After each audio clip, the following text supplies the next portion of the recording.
Karena catnya sudah bukan original, jadi kita harus mencari cat aslinya.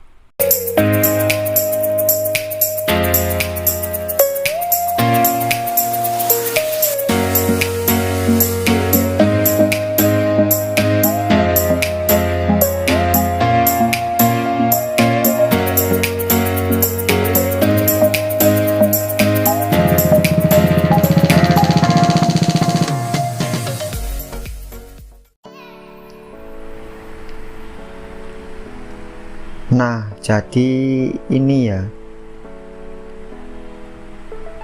proses setelah kita lakukan epoksi. Untuk proses epoksinya sendiri tidak kita record agar mempersingkat waktu. Kurang lebih seperti ini hasil yang telah kita epoksi, sebanyak 1,5 lapis ya, atau enggak 2 lapis.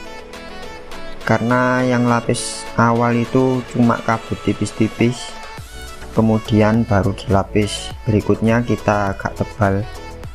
Karena bodinya sendiri saya lihat masih mulus, jadi epoksinya juga gak perlu terlalu tebal, hanya sebagai tumpuan dasar saja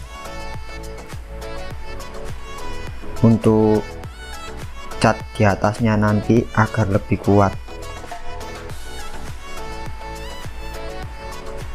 Untuk epoksinya sendiri ini saya diamkan atau dikeringkan selama 2 hari ya, jadi biar benar-benar kering. Karena motor ini kan bekas repaint, bukan cat orinya, jadi biar benar-benar kering agar nanti pada saat naik ke proses berikutnya, pengecatan atau pewarnaan, itu tidak terjadi keriting.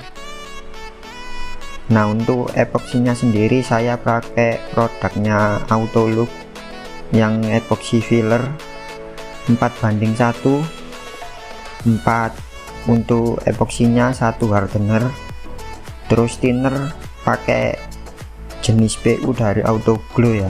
Untuk takarannya 4:1:2, epoksinya tadi 4, hardenernya 1, kemudian thinnernya 2. Kemudian sebelum naik tahapan cat, jangan lupa dicek dulu ya masking atau penutupnya, dicek apakah ada yang longgar atau mungkin butuh diisolasi lagi untuk yang longgar atau yang kurang rapat, biar nanti kalau sudah masuk tahap pengecatan tidak ada yang overspray atau mengenai bagian-bagian yang tidak perlu dicat ya, semburannya itu. Oke, kita langsung ke bagian pengecatan ya. Nah, seperti yang saya bilang tadi ya, bahwa motor ini bukan cat orinya, jadi kita lakukan pengamplasan agar ketemu cat asli atau cat yang masih bawaan.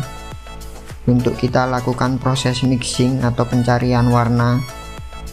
Jika sudah ketemu warnanya setelah proses mixing, baru kita bisa lakukan proses pengecatan. Untuk catnya sendiri ini,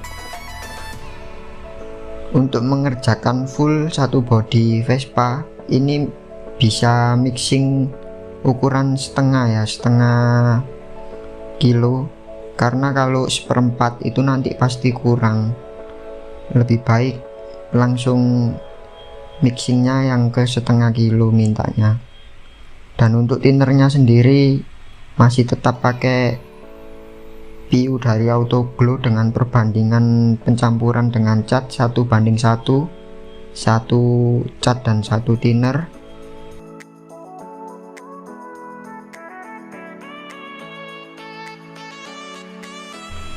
Kemudian jangan lupa untuk disaring ya sebelum disemprot, agar menghindari mungkin butiran-butiran cat atau kotoran yang ada di dalam cat, agar tidak ikut waktu kita nyemprot nanti.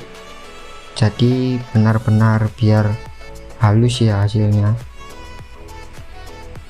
Memang untuk mendapatkan hasil yang bagus itu prosesnya lumayan cukup ribet, tapi ya biar bagus mau gimana lagi ya. Setelah disaring, kemudian bodinya juga jangan lupa dilap pakai thick cloth. Ini bertujuan untuk mengelap mungkin partikel debu yang nempel pada bodi sebelum proses pengecatan. Dan untuk pengecatannya sendiri saya lakukan sebanyak 3 lapis dengan jeda per lapisnya itu dengan waktu 15 menit kurang lebih. Untuk nyemprotnya ini sendiri tipis-tipis saja ya, yang penting merata hasilnya, daripada mungkin 2 lapis tapi langsung tebal. Lebih baik tipis-tipis, yang penting merata.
Nah, setelah kita lakukan pengecatan 3 kali atau 3 lapis tipis-tipis,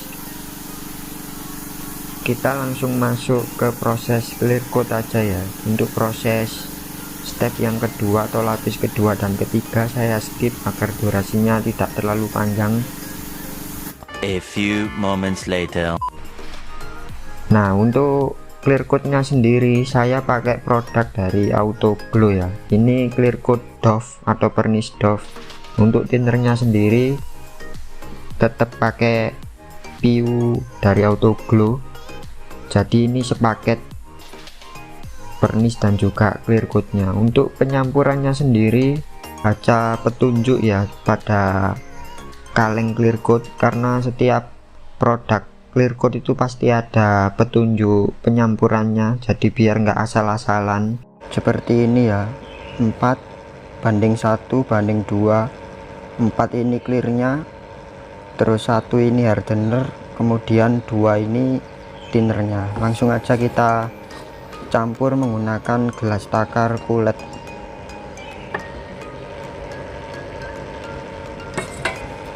Ini ya untuk perbandingannya kita pakai yang 4:1.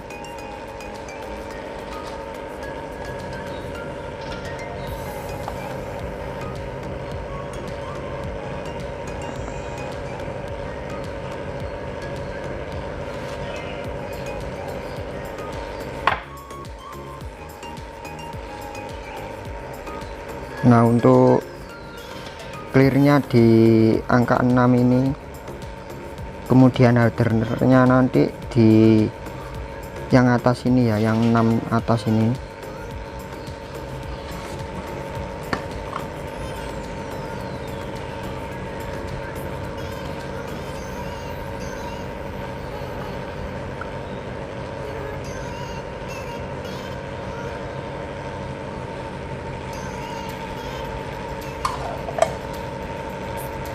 Nah, ini kemudian thinnernya karena tadi 4:1:2, kira-kira thinnernya di angka 20% ini ya.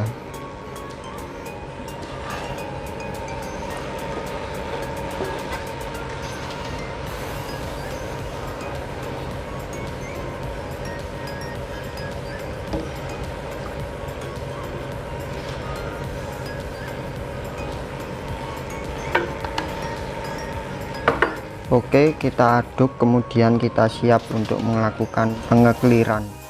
Seperti biasa, jangan lupa diteklot untuk bodinya agar debunya tidak ikut kesemprot ya, dan permukaannya jauh lebih bersih. Untuk proses pengekliran kali ini saya lakukan sama seperti pengecatan, yakni sebanyak 3 lapis dengan jeda antar waktu tiap lapisnya atau flash off nya selama 10 menit. Tadi kan kalau jeda waktu pengecatan kurang lebih 15 menit, sekarang untuk clear coat saya jeda sekitar 10 menitan. Tetap ya, meskipun pengecatan atau pengekliran lebih baik tipis-tipis daripada langsung tebal. Untuk hasilnya sendiri juga jauh lebih bagus yang aplikasi secara tipis-tipis.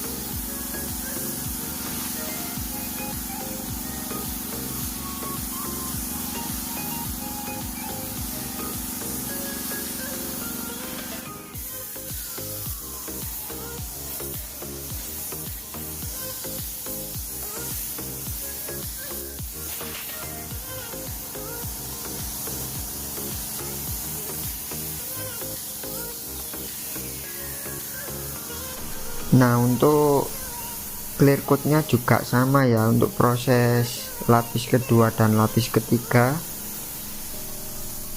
saya skip agar durasinya tidak terlalu panjang. Oke, berikut ini adalah hasil setelah kita lakukan proses pengecatan dan juga pengekliran.